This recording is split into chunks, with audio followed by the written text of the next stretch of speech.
¿Qué tal? Bienvenidos una semana más a Conecta con Valdepeñas en este lunes 1 de junio en el que hemos iniciado en la provincia de Ciudad Real la fase 2 de esa escalada. Y empezamos el programa de hoy hablando de cáncer y COVID-19. Un estudio de la Asociación Española contra el Cáncer habla de cómo los pacientes oncológicos pueden estar viéndose afectados en la lucha contra la pandemia porque se da la circunstancia de que pueden estar sucediendo retrasos en tratamientos y en pruebas. Hablamos también hoy del inicio de la campaña contra incendios en Castilla-La Mancha, que durará en esta etapa crítica de riesgo de incendios hasta el 30 de septiembre. Y finalmente hablamos también de campo, porque también en estos días se está iniciando la campaña de la siega, de la recogida del cereal, una campaña espectacular en cantidad y en calidad, pero con precios bajo cero. Además, a esta información se añade el recorte de 35.000 millones de euros en la próxima política agraria comunitaria, que podría traducirse en más de 4.000 millones de euros de menos dinero en nuestro país. Comenzamos.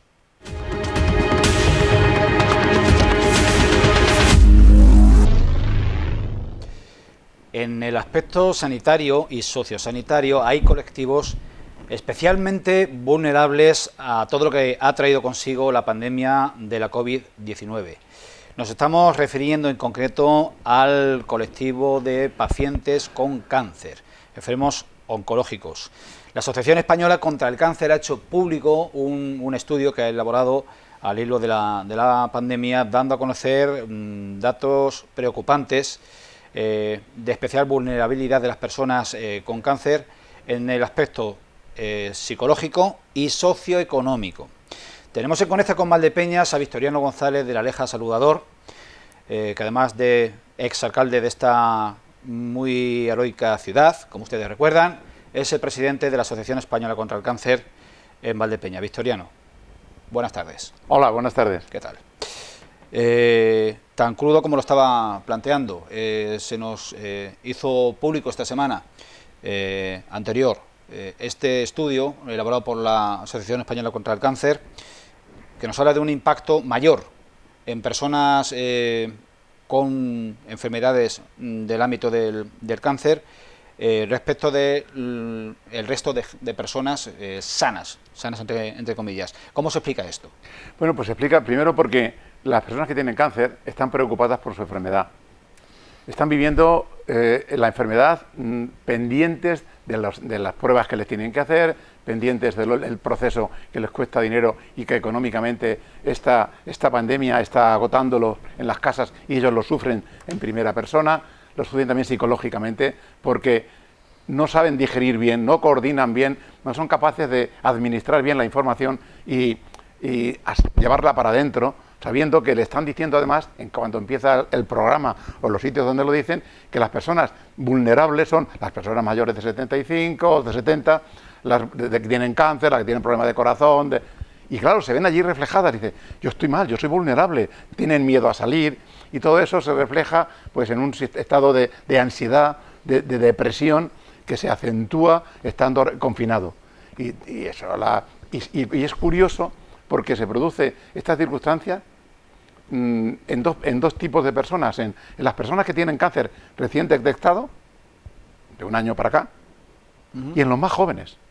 Es curioso, en los más jóvenes, porque dicen, es que me puedo morir, y yo quiero vivir, y yo tengo juventud por delante, y yo no quiero estar así, pero a mí me están diciendo que soy súper vulnerable, y la medicación no me la pueden dar, o me la están retrasando, porque y es verdad, los que tenemos la fortuna de no tener un tratamiento, habiendo padecido un cáncer, aunque haya sido muy grave, pero lo hemos superado y no nos ha quedado ninguna secuela que tenga que tratar, afortunadamente tocaremos madera, pues vale, pero y los que tienen el tratamiento y les es vital y les es necesario, y se lo dicen, bueno, venga usted el mes que viene. Las pruebas. Claro, y dice, vale, el mes que viene, pero yo tengo 30, 25, 40 años, ¿y si no llego? Y claro, va a llegar, afortunadamente va a llegar, pero ¿cómo se lo explica? Y eso psicológicamente no lo saben administrar bien, bueno, pues, y eso influye, a pesar de que desde la asociación, a través de teléfono, nuestras personas, nuestras psicólogas los están llevando, pero todo el mundo nos llama. por miedo o por lo que sea, no llama. Y los que llaman se sienten un poquito mejor porque se lo explican mucho mejor que yo lo estoy haciendo aquí y en la misma línea, pero otros no. Y esa es la causa, esa es una de las cosas principales. El tema económico, el tema sociolaboral, el tema de la enfermedad, la información que se nos va vertiendo a manos llenas y que no sabemos administrarla bien y a veces te sientes que no te llaman para que tenían que llamarte, en fin, una serie de circunstancias que ha hecho que pues la gente, uno de cada tres de las personas que a través de la EPA, de la encuesta que se ha hecho, ha dado que estaba mal, tenía unos procesos de ansiedad y de depresión fuertes. Si el impacto, el shock, el trauma en una persona sana, de la crisis por el cierre de empresas, la suspensión de actividades, es descomunal, en una persona que además tiene el hándicap vital del cáncer, tiene que ser difícil de describir.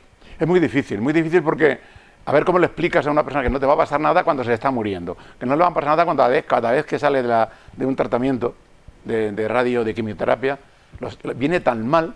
El otro día me encontraba con un vecino, hace una semana, y venía el hombre mal, venía del tratamiento, se acababan de dar.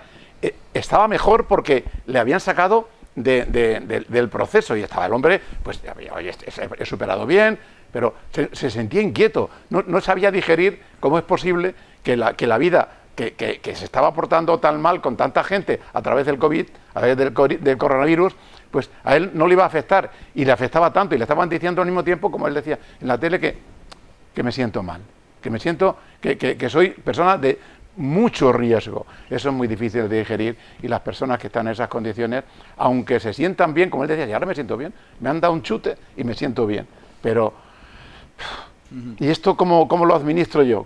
Que ahora estoy hablando contigo y me están dando ganas de retirarme eso es algo increíble. El miedo al contagio cada cual tiene el que tiene, ¿no? Sí, claro. Pero por razones obvias, un paciente oncológico le teme mucho más al COVID. ¿En la asociación tenéis constancia de pacientes de cáncer contagiados de COVID?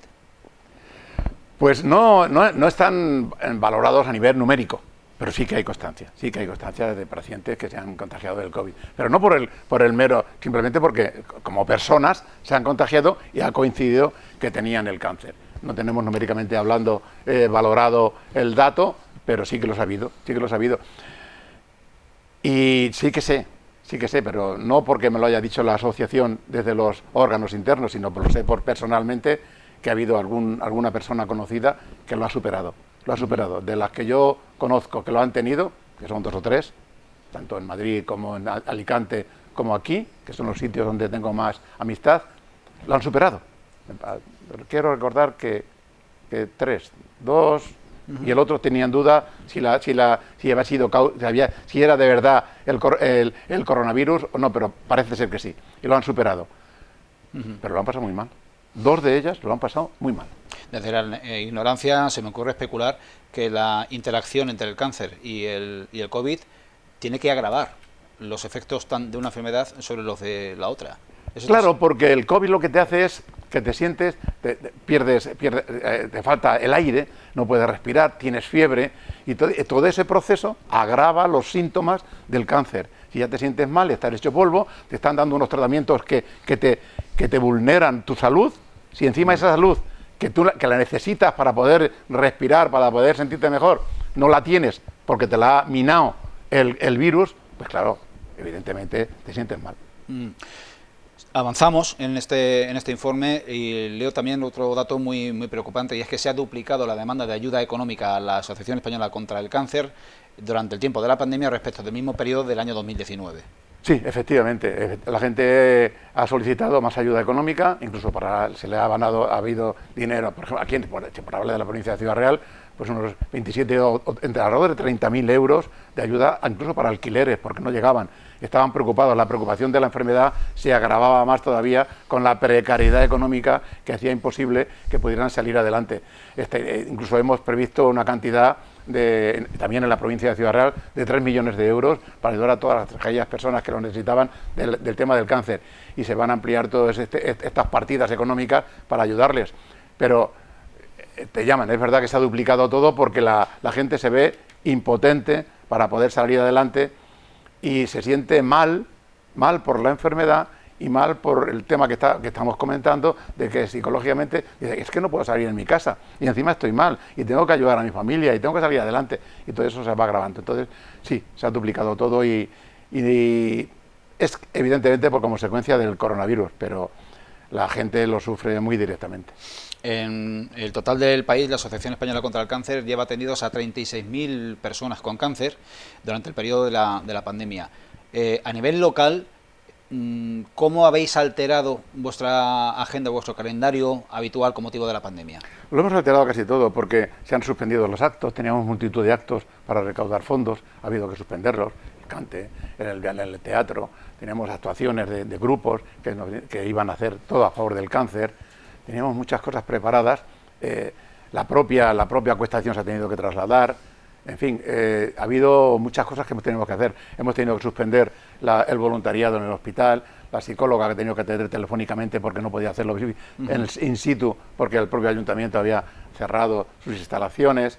En fin, teníamos previsto algunas conferencias importantísimas, de personas que están pagadas por la Asociación Española contra el Cáncer, concretamente en la provincia de Ciudad Real, 3 en colaboración con la Universidad de Castilla-La Mancha, que están subvencionadas para hacer proyectos de investigación para el cáncer, iban a dar una conferencia aquí en Valdepeñas, en fin, multitud de cosas que las hemos tenido que parar, estamos pendientes y suprimir otras. Por ejemplo, algo que el otro día me lo preguntaban y tuve que decir que no, que es imposible, las migas de la fiesta del vino, pues también se va, es algo que es innato, que va dentro de las propias fiestas, decían desde el ayuntamiento que eso ya es un clásico en las fiestas, ¿no? Pues también se va a suspender, todas esas cosas. Estamos pendientes falta mucho, pero va a ser muy complicado realizar la comida, la cena, la comida en este caso del cáncer, aunque falta mucho tiempo y lo intentaremos, pero la propia separación, la forma de comportarse en los restaurantes, ya veremos cómo lo llevamos adelante, eso te va marcando. Eso tiene que ser por la evolución de la enfermedad. Tenemos el paso ya a la fase 2 desde hoy lunes, sí. Ya estamos en fase 2, que permite la reunión de personas en sitios cerrados y en espacios abiertos en un número ya considerable, que ya se va acercando a la normalidad. De aquí a fin de año es muy probable que podáis reubicar actividades en el último tercio de 2020 para recuperar algo de lo que se ha dejado de hacer y que no se quede el año a cero en cuanto a cooperación con los pacientes. Esa es la idea, estamos valorando eso, estamos hablando con todas las juntas locales, me llamaban desde Ciudad Real, casi todos los días, como estamos intentando valorar todo eso, teniendo en cuenta que tenemos que seguir una serie de normas, que la vida nos ha cambiado profundamente, ya no va a ser igual, no vamos a poder comportarnos igual, desde la propia mascarilla hasta las distancias, independientemente de que estemos en el último tercio del año, como tú bien dices, pero eso va a estar ahí. Y posiblemente en ese último tercio del año vamos a tener un repunte. Todo apunta a que eso va a ser así.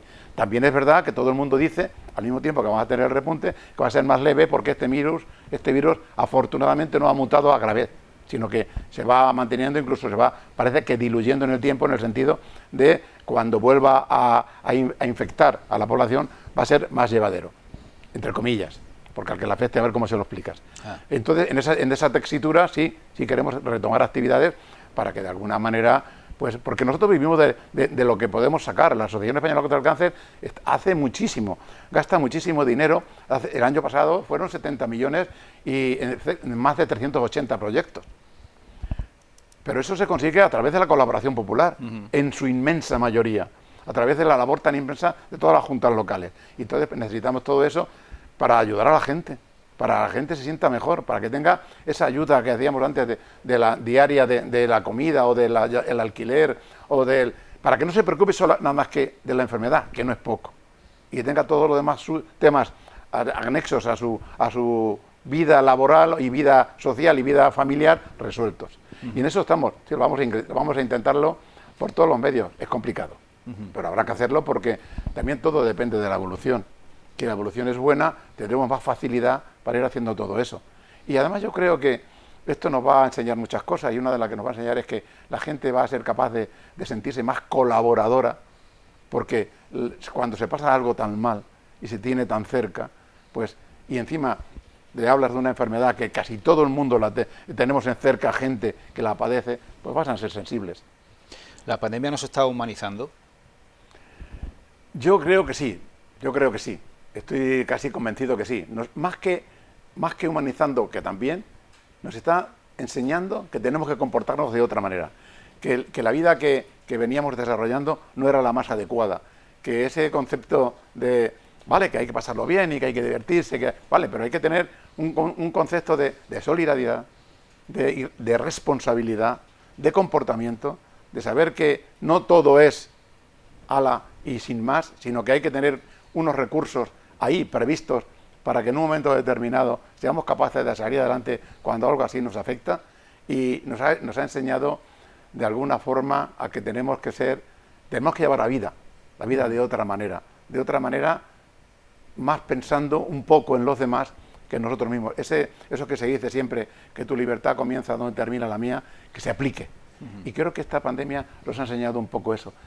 Siempre hay un porcentaje de irresponsables que no lo hace, pero la inmensa mayoría de la población ha comenzado a darse cuenta de que algo que tenía ahí, que lo sabía, pero que no parecía expresarlo y sacarlo fuera, lo tiene que sacar ahora porque la vida nos ha cambiado. Bien. Victoriano, muchas gracias por estar en Conecta con Valdepeñas.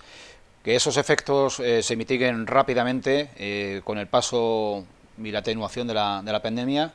Y bueno, suerte a todos nuestros mejores deseos para las personas con cáncer en este episodio dramático y extremo que estamos viviendo. Pues sí, la verdad es que sí, yo lo agradezco mucho porque la gente tiene que saber que estamos aquí, que seguimos estando cerca, que si nos necesitan nos van a tener. Y una cosa que no quería dejar en el tintero, desde la Asociación Española contra el Cáncer nos sentimos solidarios con este luto, nos sentimos solidarios con la gente que ya no está, que no nos acompaña, tanta gente, ahora tengo varios en la mente muy conocidos que se nos han ido, y que sepan que desde nosotros, desde la asociación, nos sentimos solidarios con ellos hasta donde es posible. Bien, muchas gracias. A vosotros.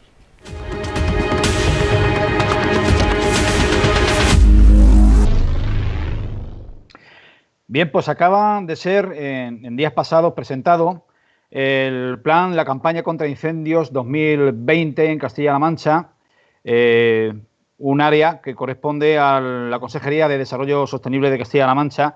El consejero José Luis Escudero dio a conocer los datos generales de la campaña de 2020, que se parece bastante a la de 2019, pero con el agravante de que la empresa GEACAM, Gestión Ambiental de Castilla-La Mancha, que está adscrita a esta consejería, está también tomando parte activa en la lucha contra el COVID-19 en labores de desinfección, con lo cual hay una bilocación o una ubicuidad necesaria, imprescindible en tiempos de emergencia. El delegado de la Consejería de Desarrollo Sostenible en la provincia de Ciudad Real es Fausto Marín, al que volvemos a saludar en Conecta con Valdepeñas. Fausto, ¿qué tal? Muy bien, Julián. Muy contento de estar otra vez con vosotros. Comentábamos antes de iniciar la entrevista que, bueno, en Ciudad Real Capital hoy es el día de Nuestra Señora de Alarcos, entiendo. Efectivamente. Jornada festiva, con lo cual pues trasladas tu despacho a tu domicilio en Valdepeñas, entiendo. Efectivamente, hoy estoy justamente aquí en mi domicilio, pero sigo atendiendo a medios. Acabo de terminar con la cadena SER a nivel provincial, con lo cual, vamos, tú ya sabes que en este trabajo no hay ni sábados, ni domingos, ni festivos. Ni noches ni días. Bien. Exactamente. 83.600.000 euros en total para esta campaña de prevención y extinción de incendios, de los que 39 millones van para la extinción propiamente dicho, 44 millones y medio a la prevención y algo también a comunicación, a sensibilización. 3.000 personas dedicadas a este despliegue para evitar que se nos queme la región y las zonas más sensibles. Fausto, delegado, cuéntanos. ¿Cómo se va a desarrollar tanto en tiempo como en medios? Bueno, en tiempo, como tú acabas de decir, efectivamente nuestra campaña propiamente dicha empieza justamente el 1 de junio, termina, se supone, el 30 de septiembre. Digo se supone porque nosotros siempre empleamos un índice que significa índice de propagación potencial de incendio, que por ejemplo hoy es moderado en casi toda la región y alto un poco alto en lo que es la provincia de Ciudad Real, pero insisto, moderado en toda la región. Entonces, nosotros lo que tratamos por todos los medios es de saber en qué situación se encuentra ese IPP y, a tenor a ese IPP, planteamos esa campaña que, como tú bien has dicho, es de 83,6 millones, 44 para prevención, porque démonos cuenta de que nosotros estamos trabajando los 365 días, y cuando digo 365 días, créeme que es así, y además lo hemos podido comprobar con el dispositivo COVID-19, donde no ha habido ni sábado, ni domingo, ni fiestas, ni nada por el estilo, y efectivamente 39 millones en extinción. A la provincia de Ciudad Real le corresponde en torno a 5.700.000 euros. Y la verdad es que pues el planteamiento que nosotros habíamos hecho era, por un lado, un planteamiento de prevención, que lo estábamos llevando y que lo estábamos ejecutando antes de la parada del 14 de marzo, evidentemente.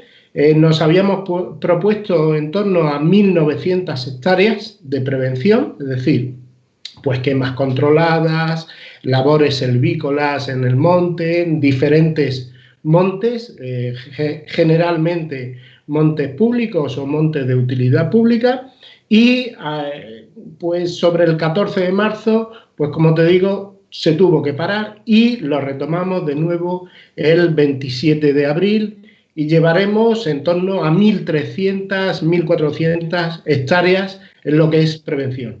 Nosotros, pues evidentemente, lo que vamos a procurar es seguir haciendo esa prevención a lo largo y ancho del mes de junio, que es un mes, sabes que según el IPP es del 1 de junio al 30, bueno, pues hasta el 30 vamos a tratar por todos los medios de hacer esa prevención y que consiste en, como decía, en acciones selvícolas, y después ya pasaríamos a lo que es la extinción propiamente dicha de todos los medios.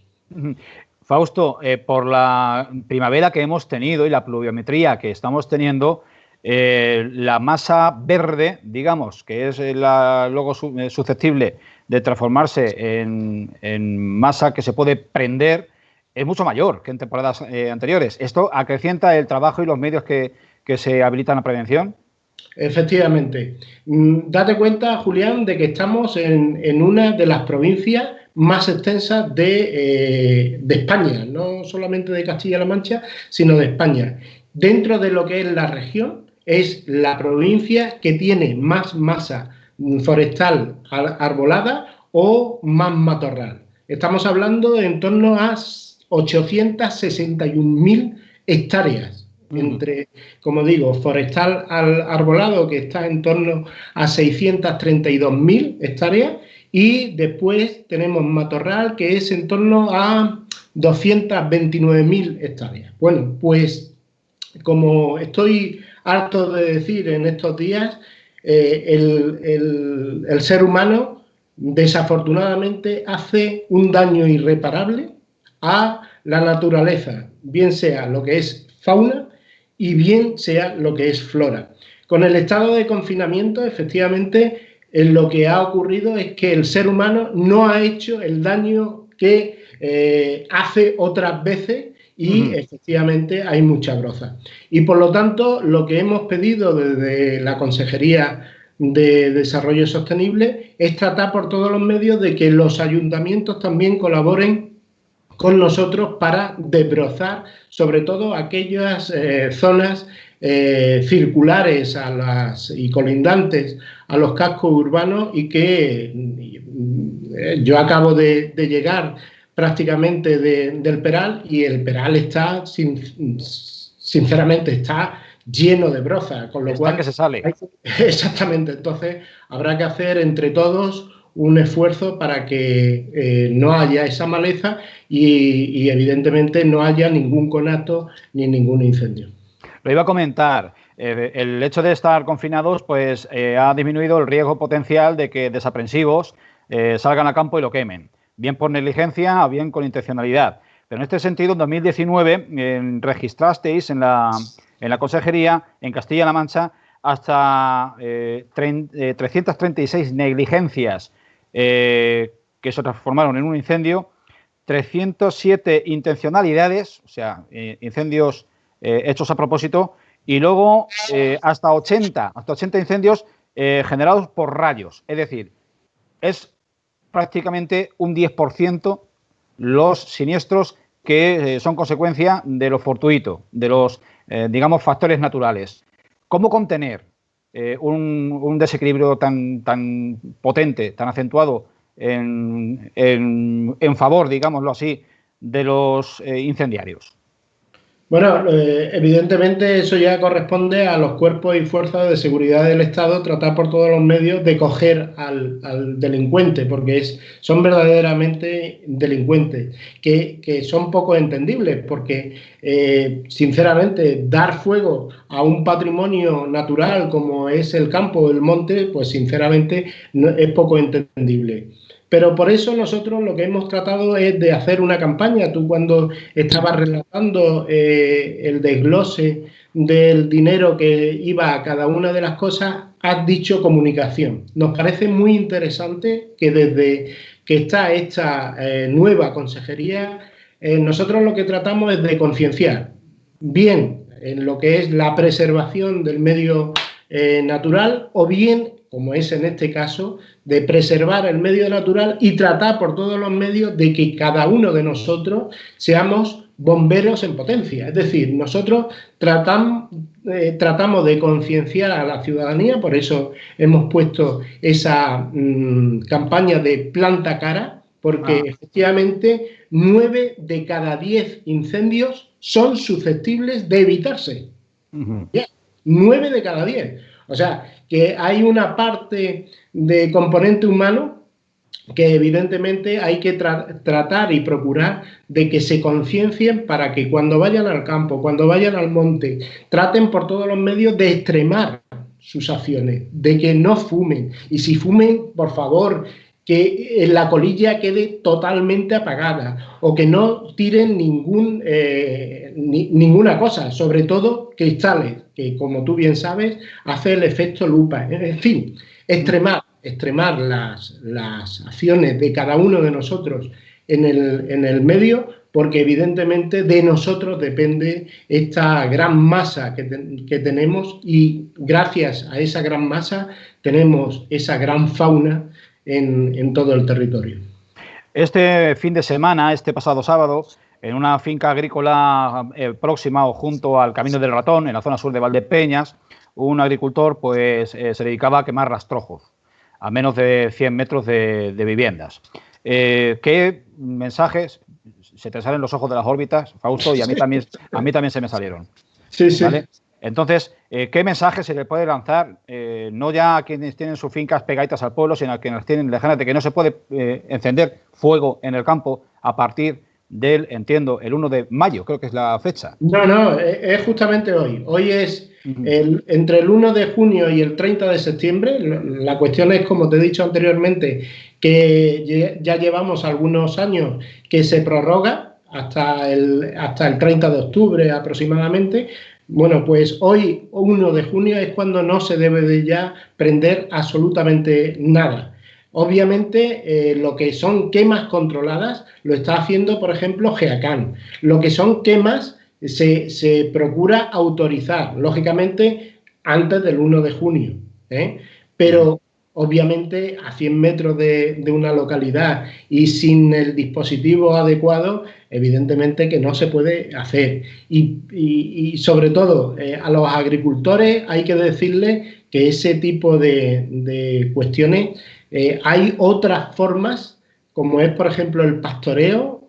Ya sabes, ese programa tan famoso de la oveja bombera. Bueno, pues hay que procurar por todos los medios de arbitrar otros artilugios, otras estrategias para que evitar ese matorral o esa maleza o tal, y procurar por todos los medios de no hacer fuego, porque lo que hace, por ejemplo, GEACAN, que como te digo, son fuegos controlados, es súper controlado, es decir, se establece un dispositivo, se estudia cuál es el tipo de pacto, se utilizan todos los recursos habidos y por haber, se estudia cómo es la temperatura en ese momento, cómo es la dirección del viento, en fin, se establecen todos los mecanismos para hacer, como te digo, una quema controlada, súper controlada, pero hombre, en pleno siglo XXI que estemos haciendo ese tipo de cuestiones, no nos extraña que efectivamente haya ese 36% de negligencia en todos los incendios. Antes que político, Fausto Marín es un ecologista convencido y innato.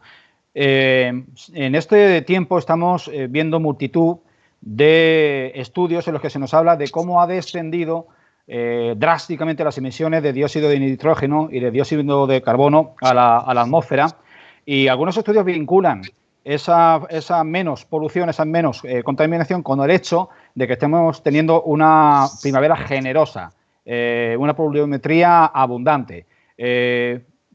¿Compartes este punto de vista según la información que vosotros en la consejería hayáis podido manejar? Bueno, nosotros lo que estamos viendo es que, como decía anteriormente, el ser humano desgraciadamente hace mucho daño a lo que es la naturaleza y sobre todo lo que hace hacia la contaminación, tanto la contaminación atmosférica como la contaminación acústica en las ciudades. Y por lo tanto lo que estos días, estos meses de confinamiento, lo que ha llevado es que no haya tantos vehículos en lo que es las carreteras y las calzadas de nuestras ciudades y de nuestro territorio, y por lo tanto afortunadamente no ha habido esa emisión tanto de dióxido de nitrógeno como de O2, ¿no?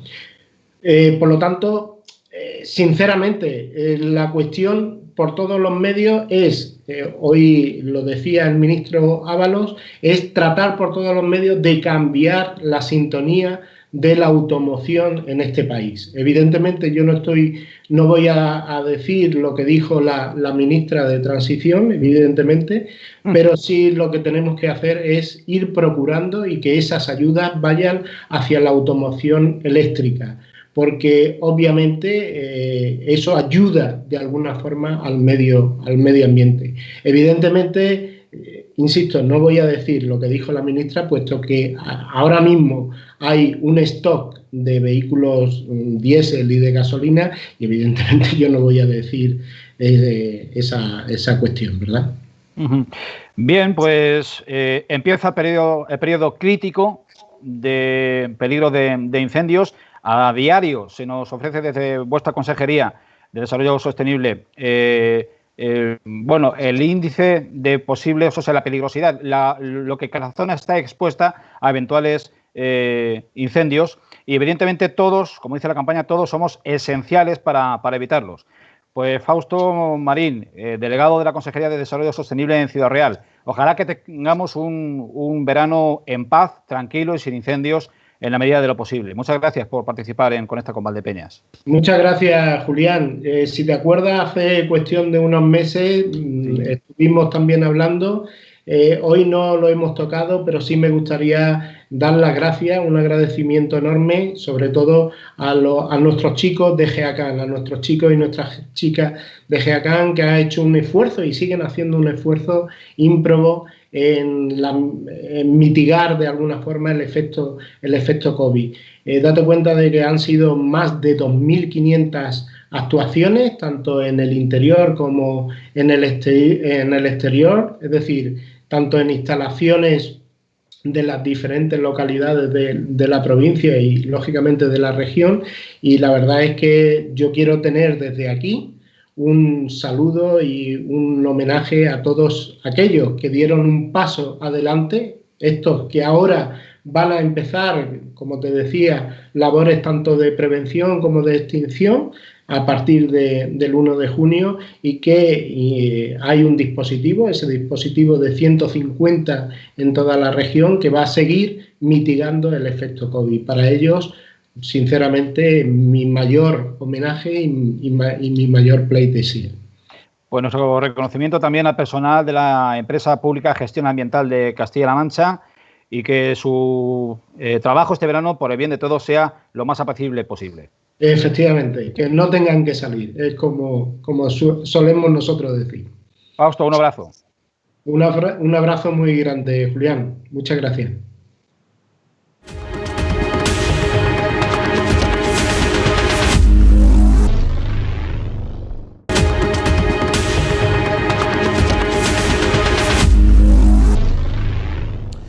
En estas fechas se está generalizando la campaña de la siega, de la recogida del cereal en nuestra provincia y en nuestra región. No es un cultivo predominante, dominan en nuestro territorio los cultivos leñosos, pero no es tampoco residual y hay importantes empresas dedicadas en nuestra localidad, sin ir más lejos, a la comercialización del cereal.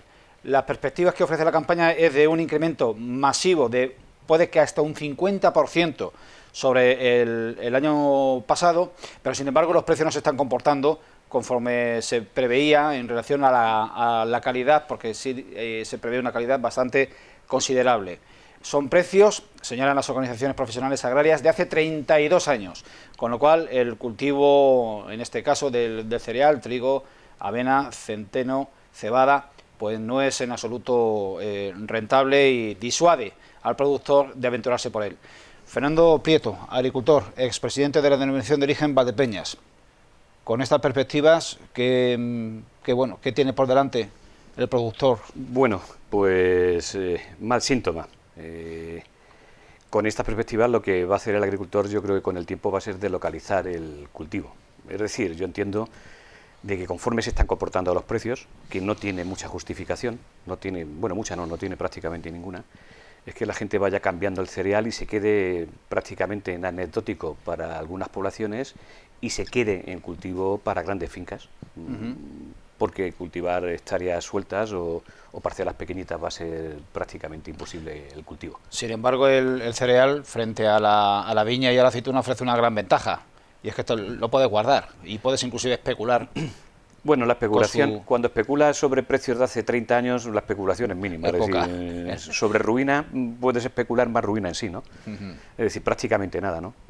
Para eso necesitas mucho espacio, para guardar grano necesitas espacio, necesitas grandes cercados, porque si lo dejas en una era al aire libre, al final si pasa invierno se moja, tú lo entregas en la cooperativa o en la industria y se vende cuando tú digas. Sí, esto es como que compra acciones. El cereal generalmente tiene pocas oscilaciones de precio. Si fuese soja o maíz, sobre todo en Estados Unidos o en Hispanoamérica, que sí cotiza en bolsa, que tiene oscilaciones, pero aquí en España es difícil ese tipo de oscilaciones. Aquí prácticamente se fija el precio de campaña y luego puede haber algún repunte, pero puede también ocurrir lo contrario, ¿no? Porque bueno, el cereal es un alimento prácticamente básico en todo el mundo y cuando se dispara el precio, desgraciadamente, pues como la alimentación tiene que estar muy barata, lo que cultiva lo que es sector primario tiene que estar muy barato, porque por así parece que se ha indicado en este modo de vida que tenemos, pues cuando se disparan los precios se importa y lo que se hace es que se equilibre el precio. Bueno, yo creo que si no se toman medidas en este aspecto, vuelvo a reiterar, creo que gran parte del cereal va a desaparecer y los países que no conservan su sector primario, porque hay que tener en cuenta que el sector primario es estratégico, independientemente de que sea más rentable o menos rentable para un país, es estratégico porque tenemos que comer al menos 3 veces al día. Eso puede traer como consigo luego verdaderos problemas, porque cualquier otra cosa puede ser imprescindible, pero el comer no. Y si eso es así, pues va a llegar un momento que el cereal prácticamente en España va a desaparecer y vamos a tener que depender pues, de otras potencias, con lo peligroso que eso es, sobre todo en la alimentación, depender de otros, no depender de ti mismo. En España se consume el doble del cereal que se produce, luego somos importadores de cereal. Pero eso es lógico, con precio de 30 pesetas, ¿quién va a sembrar? Vuelvo a reiterar, el que tenga una superficie muy grande, el cereal, bueno, pues está muy mecanizado, entonces no es que sea más rentable, pero sí puede medianamente subsistir. De hecho, el que tenga superficies muy grandes tendrá una PAC también importante y con eso, bueno, pues puede ir compensando. pero en zonas como es Valdepeñas o la comarca de Valdepeñas, pues es prácticamente ya anecdótico, porque de hecho ha desaparecido el cereal y parte de lo que antes se sembraba, aunque se vuelven a ver siembras, se vuelven a ver parcelas sembradas, pues ha dedicado mucho sobre todo a olivar y a pistacho, que también trae como consigo otro problema, ¿no? Quitamos una superficie agrícola dedicada a un cultivo y ponemos a otro que lo podemos masificar, con el problema que puede traer consigo la masificación de otro cultivo. A diferencia de un cultivo estable, como es el cultivo leñoso, el cultivo de árbol, el cereal, el agricultor decide cada campaña si invierte o no. No se invierte, efectivamente, ¿no? Y luego venimos de años realmente malos. El cereal en esta zona, que es de secano, pues depende mucho del tiempo, de la lluvia, de las temperaturas. Y hemos tenido unos años atrás muy secos, y el cereal, pues prácticamente, aparte de que sembrar poco, ha sido ruinoso. Más el precio, pues claro, prácticamente no es rentable. El secano se ha recuperado. Este año sí, porque no es que haya llovido en exceso, no es que tengamos mucha más agua que el año pasado, lo que pasa es que ha venido mejor repartida, y para el cereal ha venido muy bien, ha venido de libro, y de hecho pues se ven buenas siembras, las que hay se ven realmente buenas. Te iba a comentar, como no es un cultivo estable, tenemos que la agricultura de la vid y del olivar, sí sabemos lo que tenemos siempre, o casi siempre, pero hay pocas oscilaciones. Claro. ¿Podríamos tener más o menos el dato del porcentaje que representa en superficie en nuestra comunidad autónoma o en nuestro término el cultivo medio de cereal? Hombre, yo no conozco la región en sí. Hombre, sé que, por ejemplo, Cuenca es más cerealista, sobre todo se dedica mucho a girasol, siembran más girasol.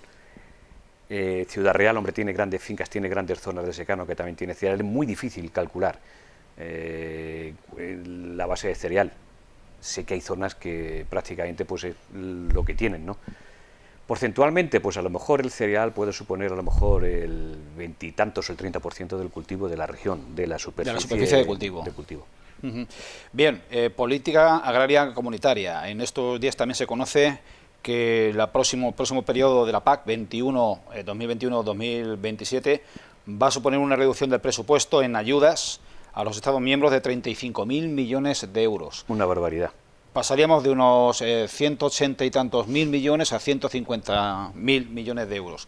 Y por lo que respecta a España, pues la disminución puede suponer 4.300 millones de euros para el campo el campo español. Evidentemente, sin la Unión Europea, el campo español, yo no sé qué sería hoy de él. Bueno, la PAC, vamos a ver, la PAC, se puede hablar mucho de la PAC y de muchas zonas, y no en todas las zonas es igual. Ni en todas las zonas se implica lo mismo, ni en todas las zonas se cobra lo mismo. Ni en todas las zonas el ingreso de la PAC supone lo mismo. Es decir, en la provincia de Ciudad Real, la PAC, en las zonas que son cerealistas eminentemente, sí que son importantes la PAC, pero en las zonas de cultivo leñoso la PAC no es tan importante. No deja de ser un ingreso, no deja de ser una cuantía importante, pero no es tan importante. Por ponerte un ejemplo, en Valdepeñas, con la PAC cuando se reunificó, pues puede oscilar el ingreso aproximadamente entre un 8 y un 10% de la renta total agraria, o sea que tampoco es tan importante. En otras zonas cerealistas puede suponer un 30%, puede suponer incluso más, ¿no? Por eso tengo que decir que depende en qué zonas puede ser más importante o menos importante. Ahora bien, el volumen económico que supone para un país como es España la PAC sí que es un tema importantísimo, porque imagínate, si comparamos, por hacer una comparación, vemos que 3.000 millones de euros es una cifra cuantiosa para lo de la renta vital, pues imagínate si perdemos esa cantidad de millones, imaginaos si podría haber rentas vitales distribuidas en el campo si hiciésemos esa comparación, ¿no? Aunque las comparaciones no dejan de ser odiosas. Hay que luchar por mantener toda la cifra, hay que luchar por mantener toda la cuantía. Y si no se consigue, pues sí que internamente de nuestro país, pues sí que habría que hacer unos cambios cuanto menos importantes. Yo creo que el recorte no tiene que ser para todo el lineal, sino de que debería de analizarse, si llegase el caso del recorte, ¿a quién le repercutiría más el recorte? Es decir, yo entiendo que a la gente que no es profesional y que no vive del campo, aunque tenga superficies, le tiene que influir más el recorte que al que vive de la agricultura, porque si no, vamos a tener en España, dentro de una generación, agricultura sin agricultores. Y eso sí que es preocupante. Eso llegaríamos a una situación muy, muy, muy preocupante. ¿Estamos ante una primera gran consecuencia del Brexit? No. Si nos fijamos, siempre que cuando se fijan los presupuestos para los quinquenios, siempre hay un recorte de la PAC, siempre ha habido un toque. De hecho, siempre ha habido reducciones, siempre ha habido prácticamente algunos recortes. El Reino Unido era contribuyente, pero también tenía un cheque que no se confirmaba. Es decir, España también es contribuyente de la PAC, pero también pagamos. Es decir, cada vez vamos a pagar más porque ya somos un país rico. Lo que pasa que, bueno, pues, va por sectores y la agricultura es un tema que hay que mantener y es importante en toda Europa. De hecho, es la cuantía más importante de todo el presupuesto europeo, la agricultura. Y evidentemente, al ser más importante y estar la cuantía económica pues un poquito más mermada, pues evidentemente habrá recortes. Lo que hace falta es fijarla bien. ¿El Brexit puede tener una influencia? Sí, pero yo creo que no la mayor. Yo creo que el concepto es de que, bueno, de que la Unión Europea cada vez se va fijando en que la agricultura no puede ser el baluarte subvencionado de la manera que está, y creo que por ahí va metiendo tijera.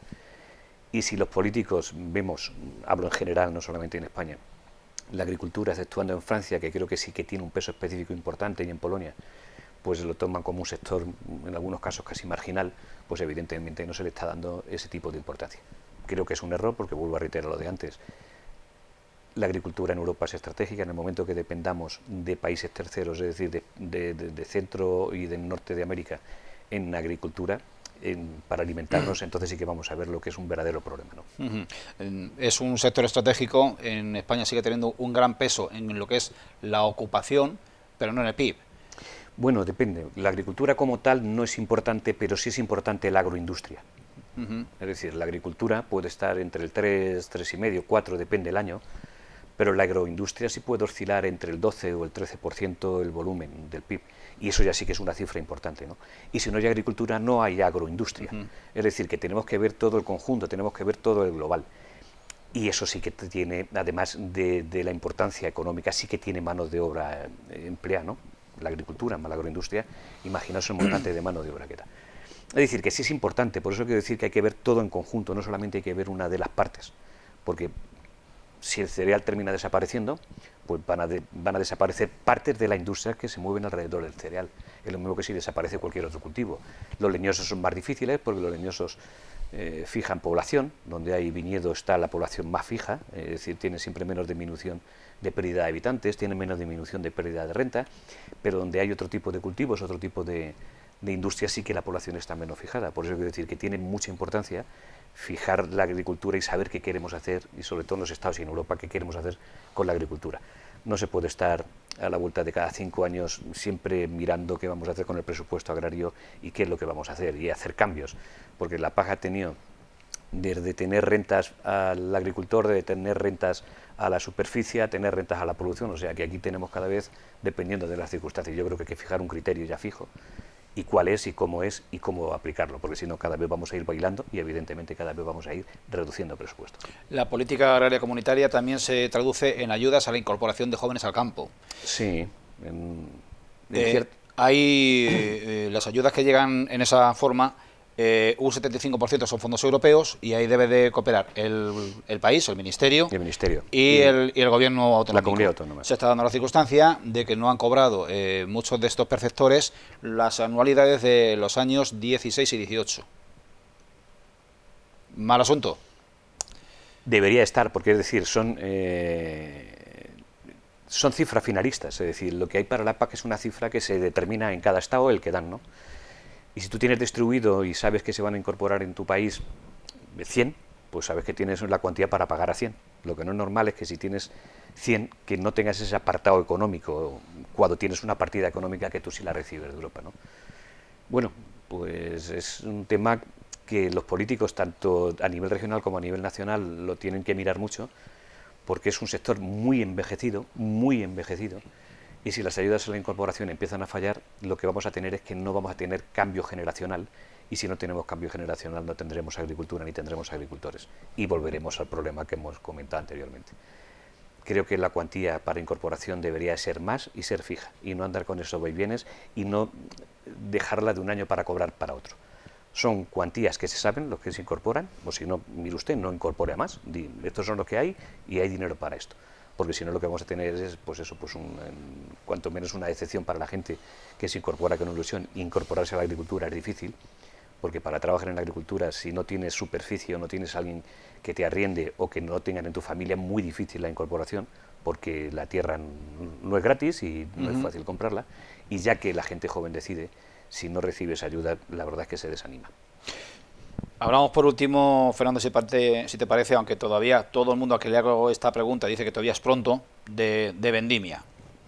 Pronto no es muy pronto. Demasiado pronto. Bueno, lo que sí que está claro es que las perspectivas, a menos que haya una hecatombe climatológica, las perspectivas de producción son excepcionales. Tendríamos posiblemente otra vendimia como la de 2013.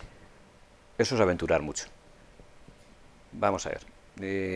Decían los viejos y sigue siendo actual, cuando digo los viejos no lo digo en plan peyorativo, sino decir los antiguos, que la cosecha de mayo es la más abundante. Es decir, cuando brotan las viñas, los racimos cuando nacen, como se ven hacia arriba, se ven todos, y se ven hermosos y se ven muchos, y la gente se pone muy contenta. Luego hay que ver la cuaja, cómo viene la cuaja. La cuaja no ha venido en principio mal, aunque hubo algunas manchitas de milio. Los tintos cada vez hay más, tienen problemas de cenicilla, es decir, hay que tratarlos. Hay algo también de oidio, es decir, se corrige porque de hecho ya cada vez estamos más pendientes, se trata más. Y luego hay que ver cómo viene el verano. Si el verano viene muy caluroso y de hecho si vemos las temperaturas que tenemos y no tenemos una caída de temperaturas y no nos llueve, por mucho que haya, la uva va a ser muy finita, va a ser muy pequeña. Luego entonces no va a haber peso, no va a haber cosecha. Para eso necesitamos que el verano acompañe un poco. Y hay que tener en cuenta que en Valdepeñas tampoco tenemos unas zonas de regadío importantes y no ha llovido como para que se recarguen los acuíferos. De hecho ya hay gente que pues está diciendo de que tiene muy poca agua, prácticamente como se terminó el año pasado, poco más. Eso significa que no se van a poder dar los riegos de apoyo que se necesitan. Hablo de riegos de apoyo, no hablo de riego importantes para producir. Eso puede significar que la cosecha no sea tan grande.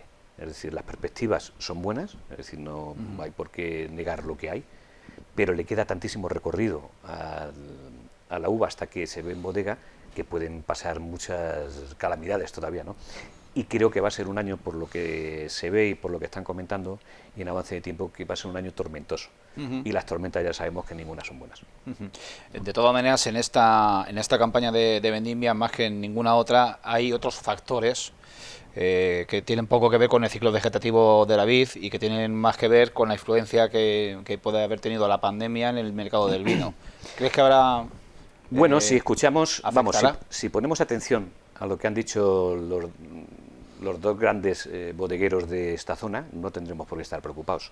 Yo leí un artículo que recordar en El País con la bodega García Carrión, en la que dijo que las ventas le iban francamente bien, ve que funcionaba, de que no lo había notado, y una entrevista que le realizaste tú mismo a Félix, pues también él reconocía de que le había subido incluso las ventas poquito, pero que no habían decaído. Hay que tener en cuenta que el sector que más vende Valdepeñas es alimentación, muchas veces criticado, pero para situaciones como esta es beneficiado, porque quien realmente ha perdido venta y quien ha perdido capacidad de mercado ha sido quien vende mucho a Horeca, es decir, a alimentación y a hoteles, a bares y cafeterías, restauración, catering, etcétera. ¿No? Entonces, bueno, pues como aquí en el gran porcentaje es alimentación, no hemos tenido ese problema.